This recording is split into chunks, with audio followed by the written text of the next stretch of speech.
Hello everyone, welcome to a day in the life at the Center for Sacramento History. This is my view of the archives as I walk to the audio-visual room where I have been recording VHS tapes using Elgato software to a PC computer. While I like to refer to this area as the VHS dungeon, there's also different kinds of materials such as reel-to-reels as you can see here, and other types of film that the archive records and houses. So this is my seat. I usually take a look through the VHS tapes that we have donated here, which include things from KCRA, a local Sacramento news station, as well as different artist installations at the Sacramento airport and other materials. I use the label on the outside of the VHS tape as the title of the tape when I'm taking metadata notes. Next step is to pop the VHS tape into the VHS player, which is connected to the PC through a series of AV cables. I make sure to rewind the tape and start from the beginning, of course. Next, I go to the computer, open up Elgato software, and enter the title of the VHS tape to save. Following that, you test the AV cables to make sure that the sound is working. Then you select the video quality to HD recording and hit continue. Once the settings are correct in Elgato software, I'm going to click start recording and then press play on the VHS recorder. As you can see, the VHS tape is now being recorded onto the computer. This tape happened to be about an art installation in downtown Sacramento and was approximately 45 minutes long. I now have my notepad out where I've created a title of the video and start making bullet points for each timestamp in the video where I'm recording the metadata. Essentially, I'm writing down what is happening at each portion in the video and what timestamp, so that the viewers or researchers have a good description of what the VHS tape is about without having to watch it fully. I try to be descriptive as possible. For example, here I am writing that the statue is being raised at 30 seconds within the video and lowered onto the ground. Here is a look at the finished metadata notes for this video. As the video is nearing its end, I wait for the screen to turn blue and to say that there is no signal, signifying the end of the video. Then, I can click stop recording on the computer. It takes a few minutes for the video to load, but then you can see that the video here is captured into Elgato software.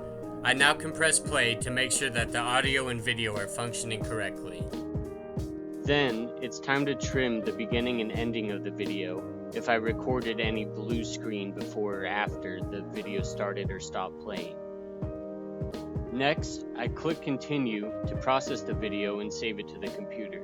This process can take several minutes depending on how long the video is, but you see in Elgato software here that it is currently transferring the audio and video onto the PC.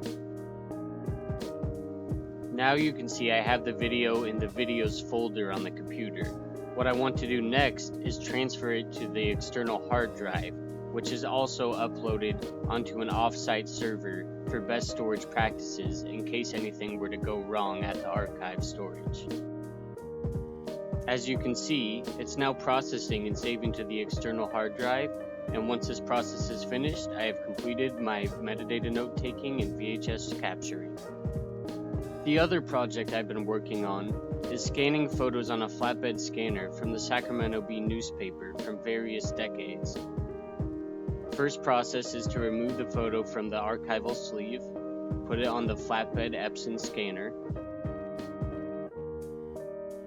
and then I'm going to click preview so that the image shows up from the scanner onto the computer.